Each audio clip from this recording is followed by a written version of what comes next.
Uy, Totoy Bibo!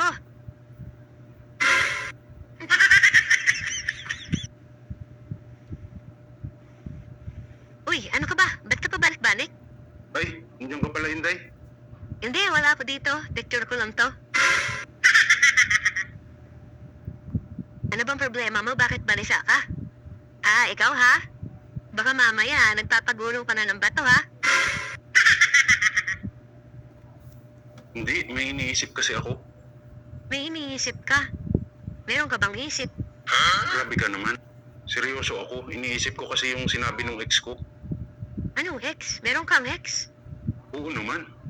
Niyaya ko kasi siya mag-date. Tapos sabi niya, meron daw siyang aaminin sa akin. Eh, ang iniisip ko, kung ano kaya yun. Kinakabahan na nga ako eh. Ah, alam ko na. Siguro aaminin niya na sa'yo na dati siyang lalaki. Puro ka naman kalokohan. Tulungan mo na lang kaya ako. Eh ano naman tulong may bibigay ko sa'yo? Wala akong pera na ipadala ko na sa probinsya. Inday, alis na ako ha. Kayo na muna bahala dito. Opo, ma'am. Inday, pasok ka muna sa kwarto. Bakit naman papapasukin mo si Inday sa kwarto? Hindi ka pa pala nakaalis? Hindi pa. Bakit? Anong gagawin mo kay Inday? Ba't mo siya papapasukin sa kwarto? Ha? May papadukot lang ako. Ano ipapadukot mo? Bakit naman si Inday ang napili mong dumukot? Nandito pa naman ako. Ano kasi yun, yung sing-sing? Inubad ko gumulong sa ilalim ng kama. Eh si Inday sana papadukutin ko sa ilalim kasi medyo maliit. Sus, alam ko na yan.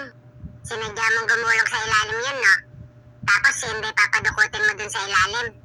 Tapos ano, habang dinudukot ni Inday, nandun ka sa likod niya, nakapanood sa kanya. Sir, lupit ng diskarte mo ah. Nakakuha tuloy ako ng idea sa'yo. Gawin ko rin kaya yan. Grabe kayo ah. Sing-sing lang kung ano-ano nang pinagsasabi nyo ah. Basta, huwag mo siya sundin, Inday. Diyan ka lang. Alis na ako, ah. Totoy, ikaw na nga lang kumuha. Napagdudahan pa tuloy ako eh. Sige sir, sunod ako sa kwarto nyo. Hihilang ako. Sige, antayin kita dun ha.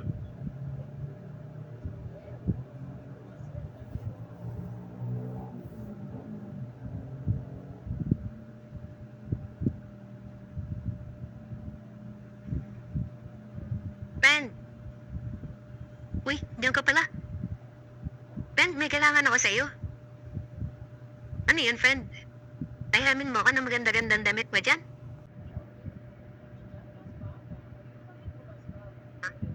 Yung nakakahiya sabihin eh. Ano yun, ma'am? Huwag ka na mahiya. Yung ano, pampatayo. Ah! Pampatayo? Ano yun? Saklay? Hindi yun.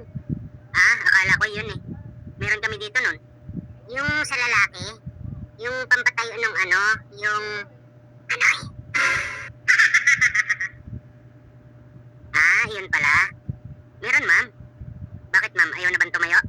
Hindi naman. Pero tuwing dumadating kasi ako sa bahay, tulog na siya eh.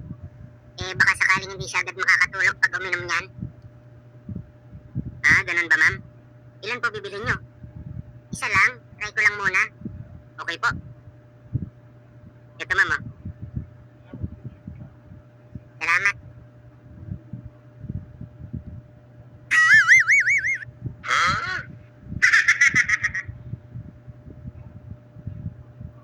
Ay, nako.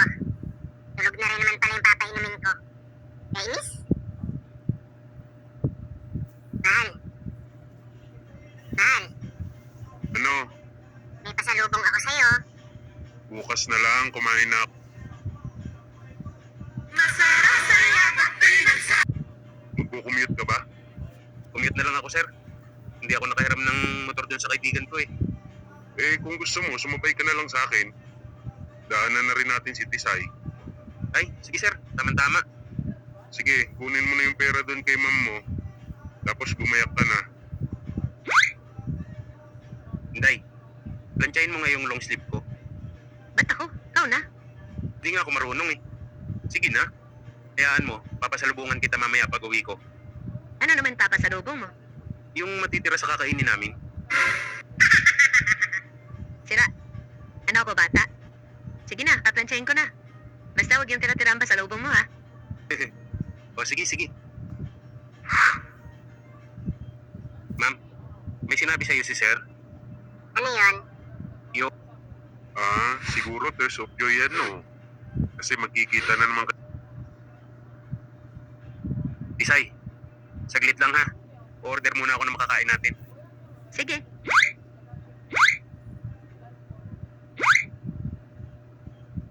Ano sa inyo, sir? Meron kayong lechon manok dyan? Meron, sir? Sige. Tsaka 2 rice lang muna. Okay, sir. Pakihintay lang po.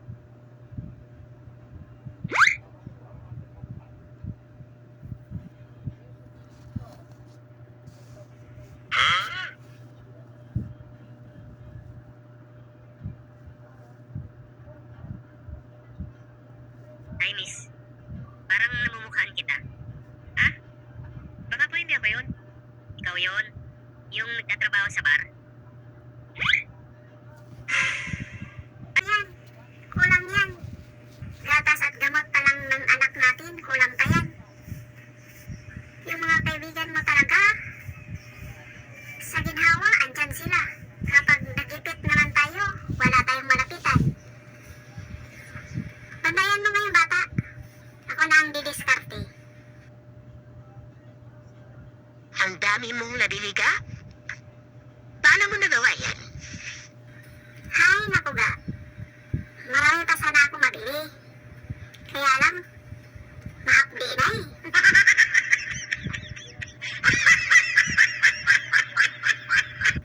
La, saan ka la? Dito ako sa bayan, Apo. Bakit? Pasuyo naman ako la. Palood naman ako ng dito. Hindi ko makakalabas eh. 100 lang la, regular. Ano? Ano ba yan? Smart o Globe? Hindi la, dito. Palood ako dito. Tinatanong ko, Apo. Smart ba o Globe? Tsaka bakit mo ako papuntahin dyan? Eh, dito nga ako sa bayan. Ako si Lola oh. Dito nga ako sa bayan, Apo. Huwag mo na akong papuntahin dyan. Hindi pa ako tapos mamili.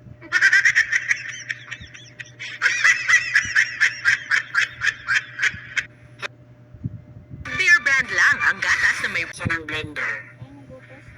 Kasi magbubuko shake kami. Ibigyan ka naman ni nanay, Aling Nina. Pasok ka na lang sa loob, Barnok. Nasa loob si Nini. Kunin mo sa kanya. Salamat po. Hilani, nagpaalam na ako sa nanay mo. Sagutin mo na daw ako. Payag na siya. Nyo. Salamat po, teacher. Okay lang po, masaya naman. Okay naman po, teacher. Kapatid ko. Mayroon na sila nanay at tatay. Nandito siya mag-aral.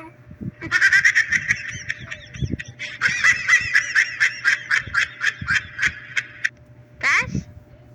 Yung tinapagawa ko sa inyong assignment, ha? Huwag na huwag niyong kakalimutan. Lahat magpapasa bukas, okay? Lalo na kayo. Raymond. Dexter. Pasensya na po. Sorry po, ma'am. Hindi po yan haurit. Okay. Our next subject is English. So, you all know that our policy is to only speak English, right? Class? Ma'am? Ma'am, excuse me. Yes? Mister? Ma'am? Father, mother me. What? What do you mean? Nakita po yung asawa ko. Sige po, ma'am. Tabi natin. Nakita po yung asawa ko. Kasama yung babae niya. Kapapasok lang sa hotel na yan. Grabe naman yung asawa mo, madam. Ngayon, kuya. Gusto mo bang magkatira? Siyempre naman po. Pandagdag ko rin yan ang kita, ano? Sige. Bigyan kita ng 5,000. 5,000 sa asawa ko. At 5,000 naman sa babae. Dadalhin mo yan sila dito, palabas, at iharap mo sa akin, ha? Ipapakita ko sa iyo yung mukha ng asawa ko. Kaya yung babae, nakadress na kulay brown. O sige po, kayang-kaya pa yan.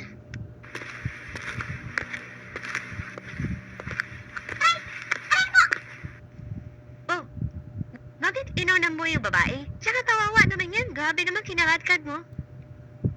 Madam, sorry. Kahit huwag mo na ako bayaran. Pero nabulpi ko yung asawa mo sa loob. Magkasama pala silang dalawa.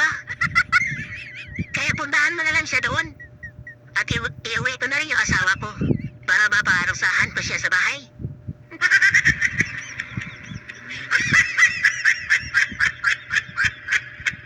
Tay, pinagalitan ako ng teacher ko kanina. Bakit ka pinagalitan? May ginawa ka sigurong tatarantaduhan? Ito si Tay. Hinalikan ko yung kaklase ko kanina. Ah, gano'n naman pala, anak. O ano? Masarap ba? Oo, Tay.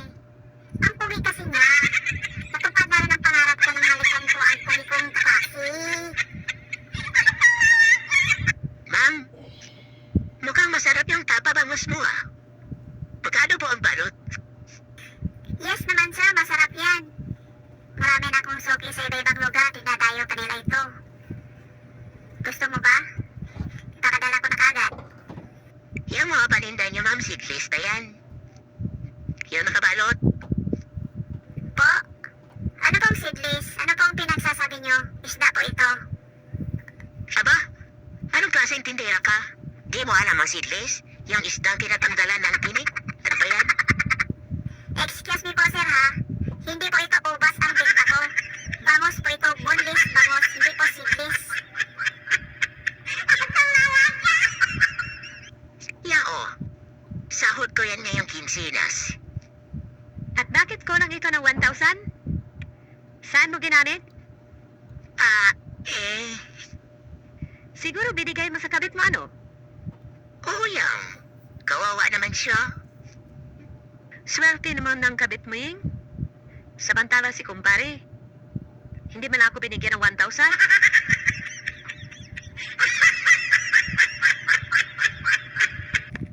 Handog ng Bear Brand. Ang 840 grams, 300 pesos na lang. Mag Bear Brand araw-araw.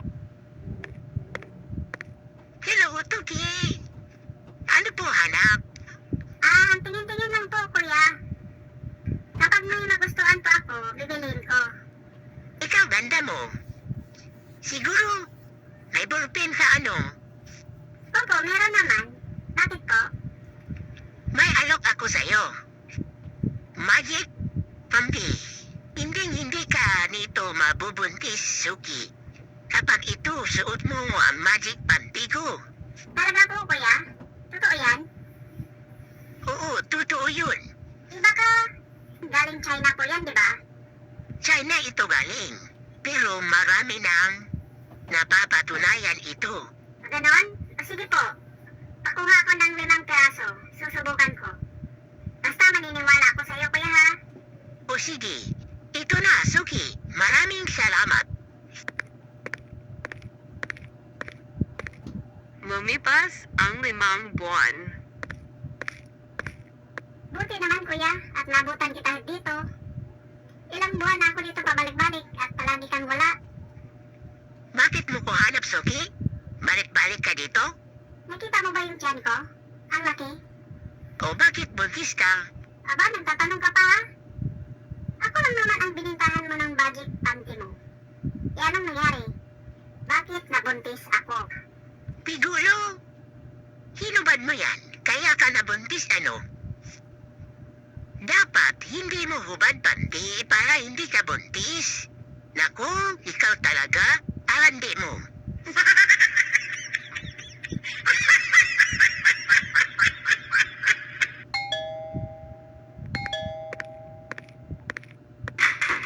Bakit po? Sino po kayo? Ikaw ba ay si Mrs. Manumino? Ako po yun. Bakit po? Ah, ikaw pala. So, may matris ka ba talaga? Bastos. ng doorbell ding? Hay nako, mga taong walang magawa sa buhay. Nang iistorbo?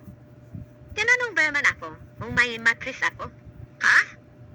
Ay, wag mo nang patulan.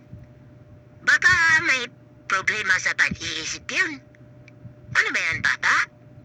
Patanda? Lalaking matanda. Katulad sa'yo, walang buhok ang bumbonan. Matanda, nag-uulyanin na yan. Pagpasensyahan mo na, hindi na yan babalik din. Pero, maganda naman yung pananamit. Kasi hindi naman gasgusin eh. Hayaan mo na. Deng, may nag-doorbell. Buksan mo nga.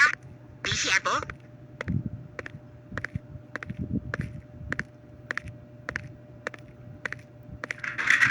Ikaw na naman. Bakit mapabalik-balik ka dito? Ang kulit mo ah. Babalik-balik ako dito kapag hindi mo sagutin ang tanong ko.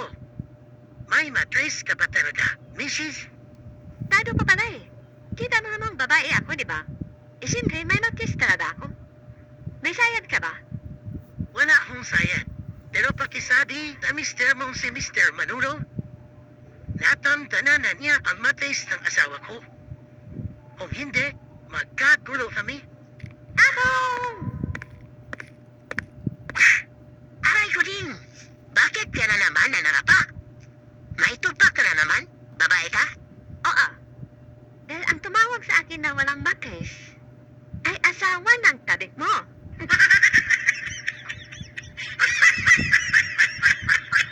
What if ang imong apelido is Lobot? Unya, paraan kang chance na balik ka rin ang apelido mo. Subot ka or lubot na lang? Maring Ana, ilang araw ko na hindi nakita yung katulong mo na lumalabas ah. Si Linden ba, Mare? Ay naku, pinaalis mo na. Ha? Bakit naman? Tamad ba? Mukhang hindi naman ah. Palagi ko nga siya nakikita, galaw ng galaw dyan sa bahay niyo. Hindi naman siya tamad. Nasugaan na sa sipag eh. Oo nga, Mare. Nakakaingit na eh. Gusto ko yung ganyang katulong. Masipag. Kahit na madaling araw na, nagtatrabaho pa rin. Biruin mo naman, nagising ako. Inahandahan na pala niyang ibaba yung mga damit ng asawa ko. Dahil lalabahan daw niya. Kaya ayun, pinalis ko na. Delikado.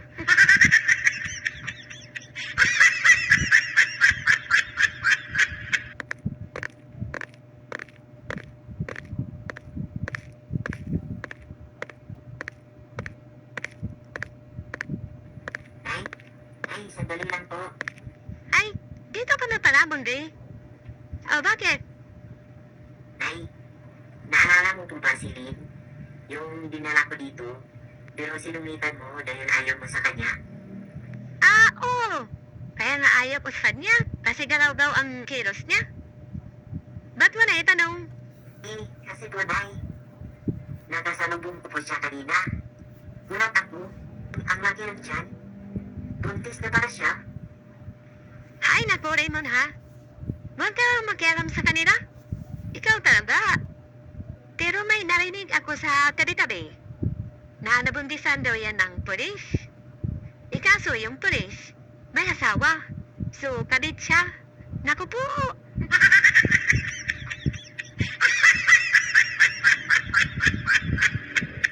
Nak, mag-almusal ka na dito.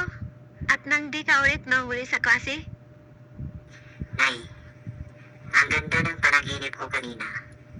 Nakapagtapos na raw ako sa pag-aaral. Tsaka ang ganda ng trabaho ko. CEO raw ako sa malaking kumpanya. Ganun ba, anak? Natulog ka na lang kaya ulit. Baka sakaling sahod mo na at na mabayaran natin ang mga utang natin.